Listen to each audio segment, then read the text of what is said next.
A agiotagem oficial realizada por bancos, legalizada por leis de quem legisla em causa própria, foi sempre uma marca registrada do sistema financeiro do Brasil.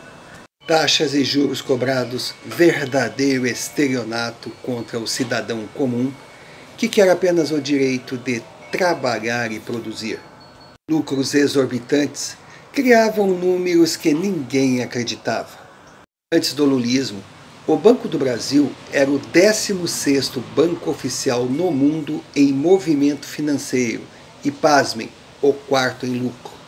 Assumiu e Banco do Brasil continuou a apresentar balanços anuais com lucros, números significativos. Mesmo que quisessem declarar prejuízos, fechamento no vermelho, seria humanamente impossível. Mesmo que quisessem, não haveria jeitinho brasileiro com força de justificar prejuízos diante das regras que comandam o mercado financeiro no país. Como fugiriam da comparação quando bancos da iniciativa privada apresentassem os seus balanços com lucros exorbitantes? Na época do PT de Zé Dirceu, o Banco do Brasil continuou a apresentar lucros consideráveis, só que eles diminuíram. Aí vem a pergunta: por que a queda? Aonde foi parar a diferença?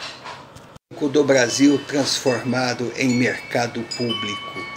Não falo em empréstimos com milhares de exigências de gerentes tendo que apresentar avalistas e feitos na boca do caixa. Não, me refiro a transações bilionárias onde o dinheiro simplesmente evaporou. Amigas e amigos do Sofá de Pobre, mas que tal? Sou Romário Oliveira e inicio esse vídeo mais uma vez agradecendo a você. Você que está aí do outro lado, está nos assistindo, está nos apoiando. Muito obrigado, porque sem você nós não existimos. E graças a você, hoje comemoramos um número surpreendente até mesmo para nós. Nem nas nossas mais otimistas previsões imaginaríamos os números que estamos alcançando. Ultrapassamos os 4.000 inscritos. E num passe de mágica, numa ascensão, numa explosão, já chegamos a 4.262. Então, nesse ritmo, a cada dia, acreditamos ser possível alcançar a nossa meta, 10.000 inscritos até dezembro de 2021. Então, muito obrigado. Muito obrigado mesmo por estar aqui. A gente sabe, o nosso canal foge do lugar comum. Não é aquele canal agradável, que a gente mostra sítio, que a gente caça fantasmas, que a gente dá receitas culinárias. Não é aquele canal simpático. O nosso canal não tem um público direcionado, um único assunto. Não. Nosso canal é polêmico e pesado. Embora tenhamos alguns vídeos de brincadeiras, de piadas, comentando sobre a natureza, nós sabemos que estamos longe da postura politicamente simpática. Se torna muito mais difícil crescer e agregar inscritos. Mas, lógico, queremos crescer. Lógico, queremos cliques. Lógico, queremos likes, queremos que você se inscreva, que traga amigos. Queremos que você vá no sino, clique ali para receber nossos vídeos. Queremos monetização, precisamos do dinheiro. Não estou dizendo não ser essa a intenção do Sofá de Pobre, intenção que caracteriza todos os grupos praticamente. É, mas não é a prioridade. A nossa prioridade é continuar trabalhando para tentar deixar para os nossos descendentes um país mais digno, uma herança que eles possam realmente usufruir. Banindo de vez da convivência social no Brasil dos senhores feudais, homens que insistem em manipular o nosso país pensando apenas em vantagens pessoais.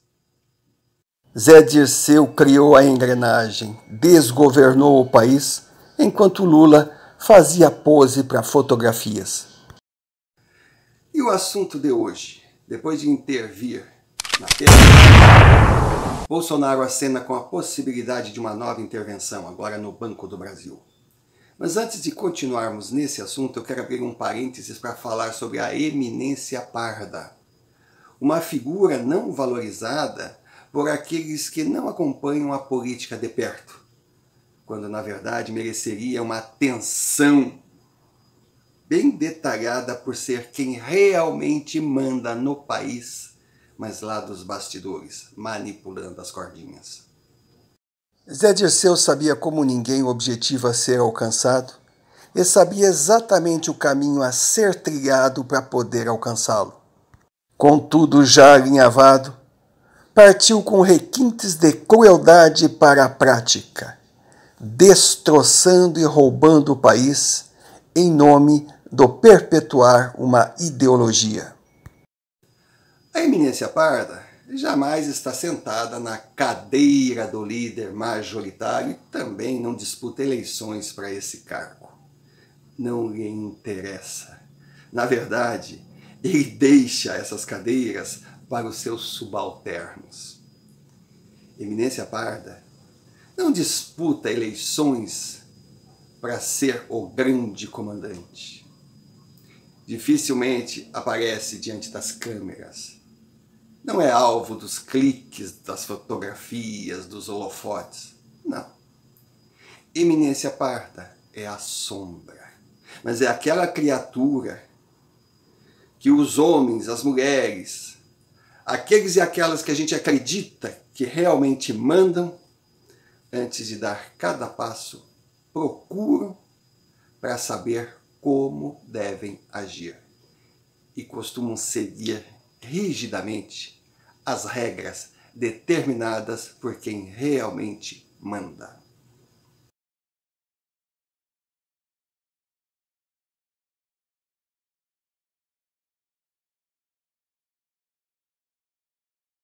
No decorrer da nossa história, tivemos eminências pardas que realmente marcaram o seu nome. Mas marcaram de uma forma discreta, da mesma forma que agiram quando estavam no comando. Não são muito comentados. Um exemplo, Golbery do Couto e Silva, o homem forte na época do governo militar. Ele capitaneava os generais. E como esquecer o grande Ulisses Guimarães, o homem que morreu num acidente aéreo que conseguiu pôr em xeque os conceitos de física, de engenharia, porque vejamos, foi um helicóptero que explodiu. O único corpo não encontrado foi o de Ulisses Guimarães. Os outros corpos foram encontrados inteiros e identificados. Impressionante. A explosão foi tão forte que espalhou a fuselagem do helicóptero por quilômetros e quilômetros de oceano, mas não foi capaz de mutilar os corpos.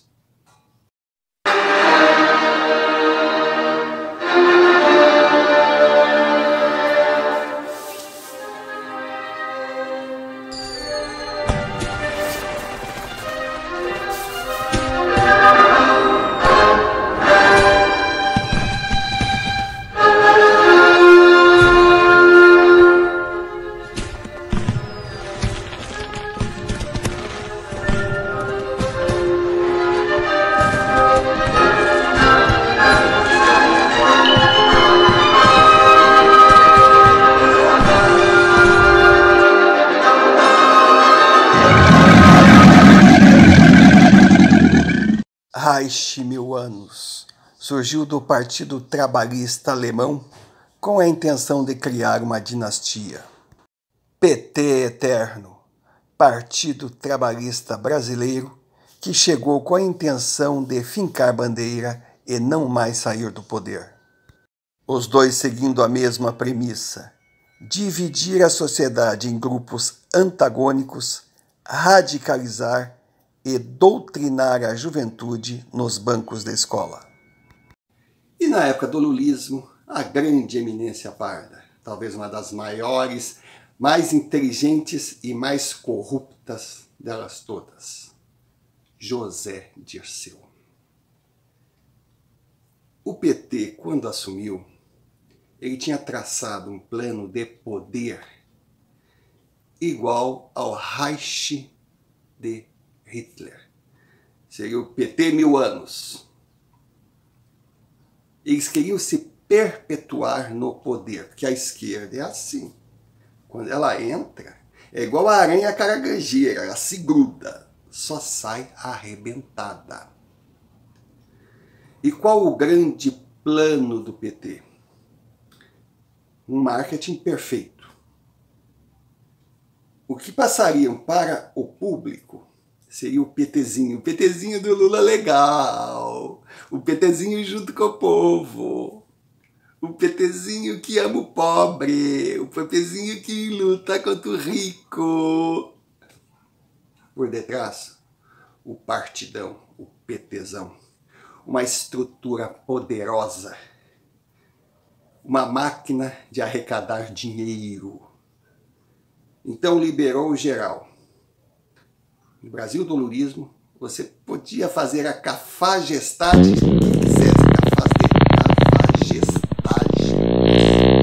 que quisesse. Mas a parte do PT tinha que ser reservada. Sucesso do plano dependia de dominar setores estratégicos e colocá-los sob o comando de aliados. Desafetos obrigatoriamente teriam que ser afastados. Deu-se início a um período interessante, quase surreal. Desafetos, opositores que poderiam atrapalhar os planos, numa coincidência conveniente, começaram a morrer, um depois do outro, e todos de uma forma nebulosa, meio que ligada ao sobrenatural de Almeida. Uma estrutura criminosa jamais vista no país. Algo de arrepiar e desafiar até os maiores escritores de ficção. E toda ela alinhavada por José Dirceu. Foi graças a essa estrutura, por exemplo, que a Varig faliu. A Varig, a grande companhia aérea gaúcha brasileira, uma empresa com crédito tão forte, crédito esse que o governo brasileiro não tinha, que para as aeronaves do governo abastecerem fiado lá fora, tinham que ter o aval da Varig. Mas a Varig enfrentou uma série de turbulências. A Fundação Rubem Berta, que era a responsável por administrar a companhia, andou fazendo muitas besteiras, ela estava com dificuldades financeiras. Mas poderia ser facilmente socorrida pelo governo PT. Mas sabe o que eles fizeram? Pasmem. Eles criaram duas Varigs. Isso mesmo, duas Varigs. Uma seria a Varig podre, a outra a Varig saudável. Para a Varig saudável, eles deram as melhores linhas, eles deram as melhores aeronaves, eles deram toda a estrutura dentro do país e fora. Uma empresa enxuta, sem nenhuma dívida. Para a Varig podre, meia dúzia de cacos velhos, linhas que não interessavam para ninguém, eram deficitárias e muitas dívidas, inclusive as trabalhistas. Terminado todo o esquema, montado todo o esquema, eles simplesmente faliram a Varig podre. Seus credores ficaram sem receber 1 centavo. E a bomba explodiu até no colo de funcionários que perderam não só o salário, não só o dinheiro que tinham direito, mas também a sua aposentadoria. Enquanto que a Varig saudável foi dada de presente para os amigos da família Constantino, a Gol. Aí do nada, a Gol explodiu. E foi na época de José Dirceu também que, pasme, comandante Rolim, o grande nome da aviação brasileira nas últimas décadas, Um homem íntegro que gostava da sua empresa e se negou a fazer parte de esquemas do petezão. Um homem que ficou conhecido por aterrissar aeronaves em pistas que muita gente não conseguiria estacionar um Fusca. Pois é, esse homem morreu num acidente, sabe? Passeando, voando na sua fazenda. Realmente, uma coincidência incrível. Sem falar que foi nesse período também que criaram uma espécie de máfia do lixo, porque não tem numa cidade que mais dá dinheiro do que recolher o lixo. Pasmem, é verdade. Celso Daniel era um petista assumido, ele dormia em cima da bandeira do PT. E ele colocou, sim, a prefeitura de Santo André a serviços de interesses do PT. Só que Celso Daniel começou a perceber que muito do dinheiro arrecadado não ia só para o partido, ia para o bolso de algumas criaturas.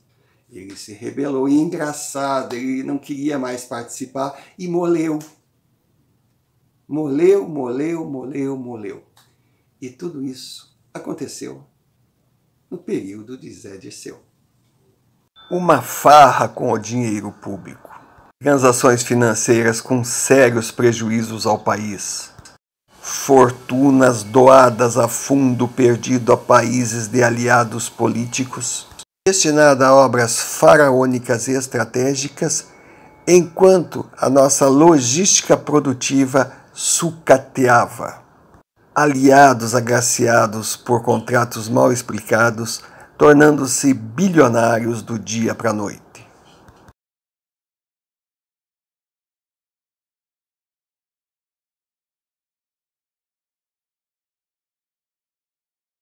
As negociatas ocorridas nesse período, todas elas dando prejuízo ao país, eram assustadoras.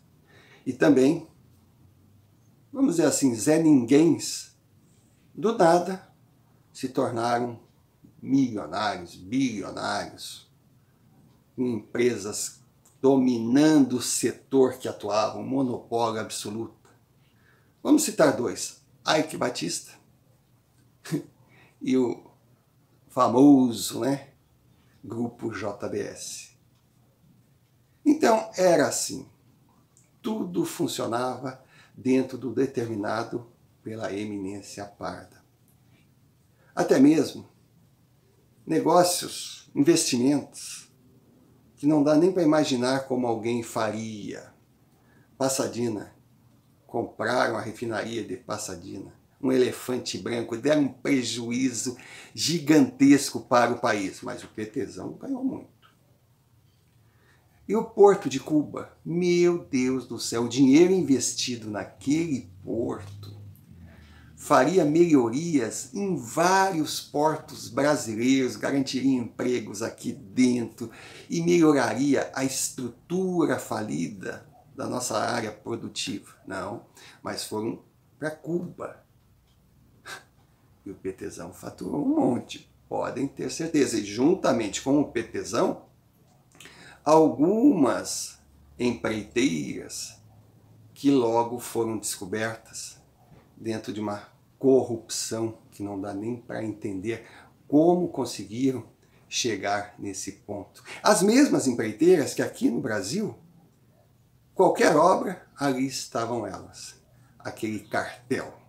Mesmo que fosse para pintar árvores de cidades pequenas, lá estavam as empreiteiras. E cobrando absurdos para fazer os serviços. Mas o petezão agradecia, porque boa parte daquele dinheiro ia para o seu cofre. Não há mal que sempre dure, nem bem que nunca se acabe. Demorou, mas o castelinho construído em base de areia ruiu. Então entrava dinheiro para todos os lados. A solidez financeira, a certeza que iriam permanecer do poder, pois se roubavam, roubavam o suficiente para comprar aqueles que poderiam julgá-los. Mas do nada surge, lá do baixo clero da Câmara Federal, um deputado desconhecido que falava muito, que isso e que aquilo, que ninguém dava a mínima, muitos taxavam de louco, e de repente acaba com a farra, derrota Haddad e assume Brasília. O PTzão balançou. Aí Lula foi preso, outros integrantes do partido foram presos e José Dirceu foi para a cadeia. Os Paloccis da vida, eles saíram delatando. José Dirceu ficou calado. Muitos diziam, isso que é lealdade? Nada. Porque se Zé Dirceu fosse delatar, ele estaria sendo réu confesso. Que não existe um crime cometido na época do lulismo que não tivesse a assinatura não declarada de José Dirceu. O auxílio emergencial vem por mais alguns meses e daqui para frente, o governador que fechar seu estado, o governador que destrói emprego, ele é que deve bancar o auxílio emergencial.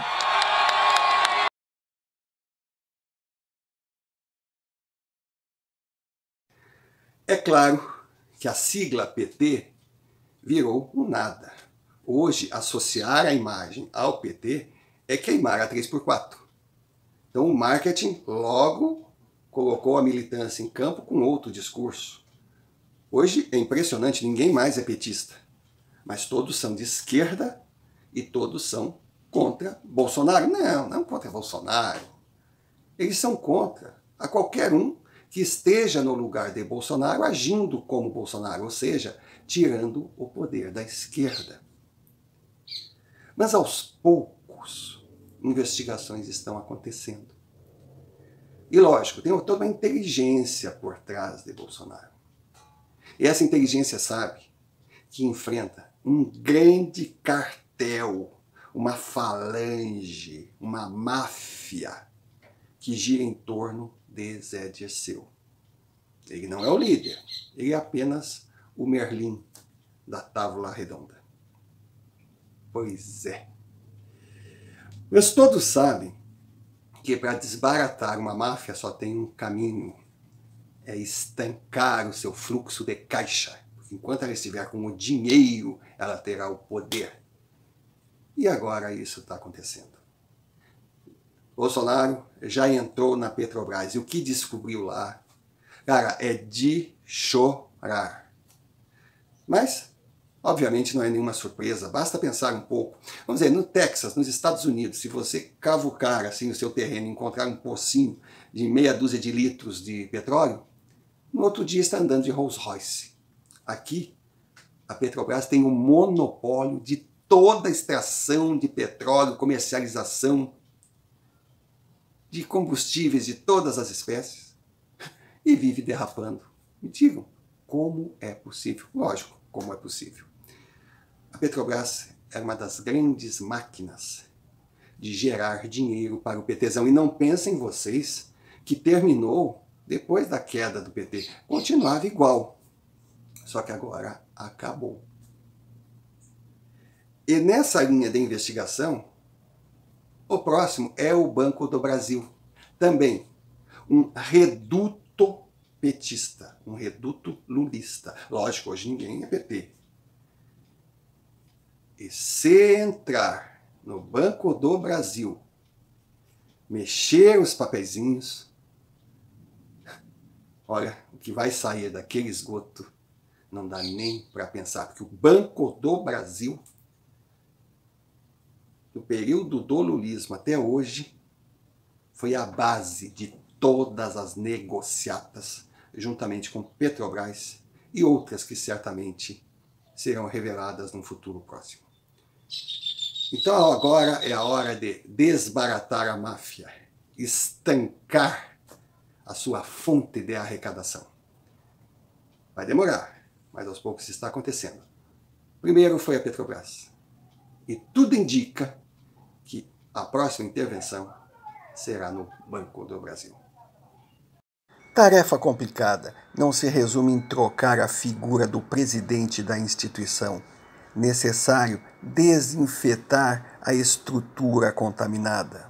Em cada escalão da estrutura de comando dessas estatais, existem soldados da esquerda estrategicamente colocados e prontos para agir. Basta um sinal do grande líder José Dirceu. O que resta aqui no andar de baixo, para nós, o cidadão comum, é aguardar o desenrolar e filtrar tudo o que escuta. Tudo, até mesmo o sofá de pobre. Escutem prós e contras, avaliem e comparem as informações com o que acontece no mundo real. Livrem-se desse discurso, dessa militância, dessa doutrinação. Não é porque o fulano falou que é verdade ou porque o Beltrano falou que é mentira. Não, escute fulano e Beltrano e depois analise as informações com o que você vê no seu dia a dia. E no mais, aguarde. Faça a sua parte, dê o exemplo e aguarde. Que a verdade, ela está começando a emergir. E não havendo nada mais a tratar, eu, Romário Oliveira, lavrei o presente vídeo, que será assinado por mim e pela história. E para os militantes, que certamente entrarão tentando arrebentar o sofá de todas as formas, porque é assim que funciona a democracia deles, a pessoa é livre para falar tudo o que quer, desde que não fale nada que vá em desacordo com os seus interesses.